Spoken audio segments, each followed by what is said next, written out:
안녕하십니까. 호흡척추관절의 김준호입니다. 오늘은 키 크는 수술에 대해 말씀을 드려보고자 합니다. 자주 하는 수술은 아닌데다 익숙하게 할 줄 아는 병원도 별로 없어서 의사들 중에서도 생소하게 느끼시는 분들이 있을 것으로 생각되는 주제입니다. 제가 경험하고 아는 범위 내에서 환자분들에게 미약하게나마 설명을 드려보고자 합니다.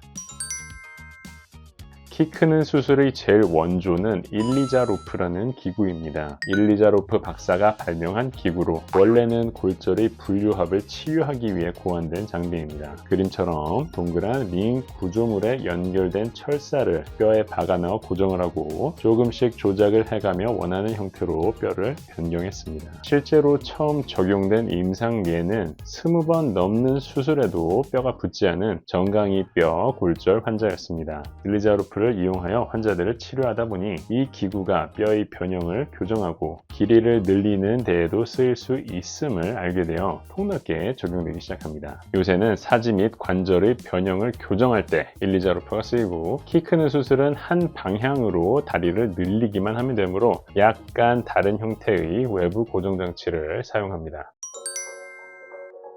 키 크는 수술의 이론적인 원인은 신연골 형성입니다. 이게 무슨 소리냐면 뼈를 당김으로써 뼈가 새로이 생겨난다는 건데요. 이건 정형외과적으로 상당히 혁명적인 발견입니다. 고전적으로는 울프의 법칙에 따라 뼈는 압착이 될수록 형성이 촉진되어 단단해지고 당겨지면 뼈 흡수가 되면서 약해진다고 알려져 있었기 때문입니다. 하지만 신연골 형성이 발견되면서 짧은 뼈에 대한 치료 패러다임이 바뀌게 됩니다. 뼈를 당겨가며 늘릴 수 있게 된 겁니다. 구체적인 방법은 다음과 같습니다. 설명의 편의를 위해 어느 부위를 잘라야 하고 고정은 어떻게 해야 하는 등의 디테일은 생략하였음을 염두에 두시기 바랍니다. 당기고 싶은 뼈의 양쪽 끝을 외부 고정장치로 고정해 두고요. 그리고 그 사이의 뼈를 톱 같은 기구를 사용해서 끝까지 자릅니다. 두 동강을 낸다는 뜻입니다. 외부 고정장치를 통해 고정시켜 두었기 때문에 불안정해지지는 않습니다. 그리고 나서 매일 일정 길이만큼 외부 고정장치를 늘립니다. 그러면 신연골 형성에 의해 뼈와 뼈 사이의 공간이 빈 공간으로 남아있지 않고 새로 생긴 뼈로 채워지게 됩니다. 목표한 만큼의 길이 성장을 이루었다면 그 상태에서 두어 달 유지하여 뼈가 단단하게 자리를 잡을 수 있도록 도와줍니다. 이후에 외부 고정장치를 제거하면 뼈가 길어진 채로 생활할 수 있게 되는 것이죠.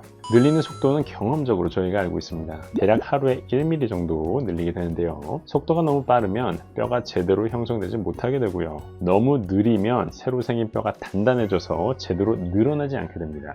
매일 꾸준히 늘려야 하기 때문에 대개 환자 내지 보호자가 직접 합니다. 하루에 6 내지 8시간 간격으로 나사를 돌려가며 늘려야 합니다. 기껏 키 크는 수술을 해놨는데 환자가 며칠간 나사 돌리는 걸 까먹어서 새로 생긴 뼈가 단단해져 더 이상 늘어나지 않게 되어 난감해진 경우도 있고, 오랜만에 외래 확인차 온 환자가 알고 봤더니 나사 돌리는 방향을 거꾸로 알고 있어서 힘들게 잘라놓은 뼈를 줄여서 온 경우도 있긴 했습니다. 매일 수시간마다 알람을 설정해 놓고 방향을 올바르게 나사를 꾸준히 돌려주어야 제대로 사지 연장을 기대할 수 있습니다.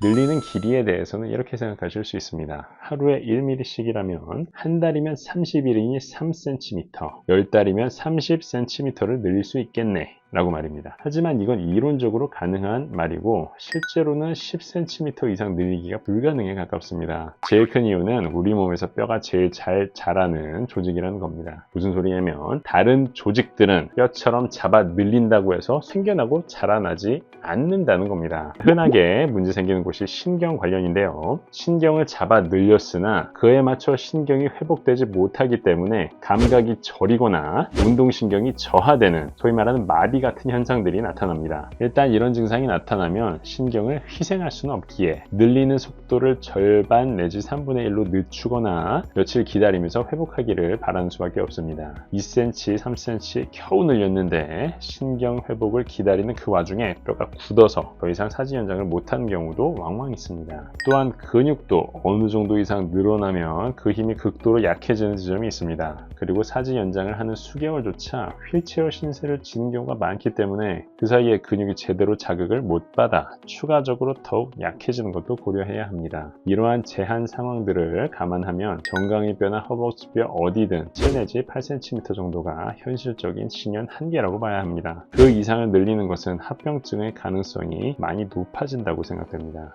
위 내용을 종합하여 키 크는 수술의 과정을 요약하면 다음과 같습니다. 양쪽 다리에 각각 하나의 외부 고정장치를 2개의 철심을 이용하여 뼈에 박아 고정하고 그 사이 뼈를 톱으로 자르는 수술을 시행합니다. 뼈는 잘려있기 때문에 수개월간 휠체어를 타고 이동해야 하며 일상생활도 도움이 필요한 수준이 됩니다. 하루에 수차례에 걸쳐 1mm씩 외부 고정장치를 늘려나가는데요. 중간에 저리거나 아프면 며칠씩 쉬면서 결국 서너 달에 걸쳐 7 내지 8cm를 늘려갑니다. 운이 나빠서 합병증이 일반적인 경우거나 심하거나 피부 밖으로 튀어나온 철심 관리가 제대로 되지 않아 감염이 발생하면 7, 8cm보다 못한 정도로 만족해야 하는 경우도 허다합니다. 그렇게 하여 길이가 늘어났으면 외부 고정장치를 제거하고 피부 내에 뼈를 고정하는 수술을 진행합니다. 2단계는 일종의 골절 수술로 생각하시면 되겠습니다. 약 2-5달에 걸쳐서 뼈가 아물면 드디어 디딜 수 있게 됩니다. 여기까지 오는데 대략 6개월 정도 걸린다고 보시면 됩니다. 하지만 6개월 동안 제대로 디디지 못한 다리가 멀쩡하리라 생각하시면 안 됩니다. 아기가 걸음마 시작하는 것처럼 조심스럽게 디디고 천천히 운동을 시작하셔야 합니다. 사람에 따라 다르지만 제대로 일상생활을 하는 시점까지는 대략 3 내지 6개월 정도 추가적으로 보셔야 하지 않을까 싶습니다.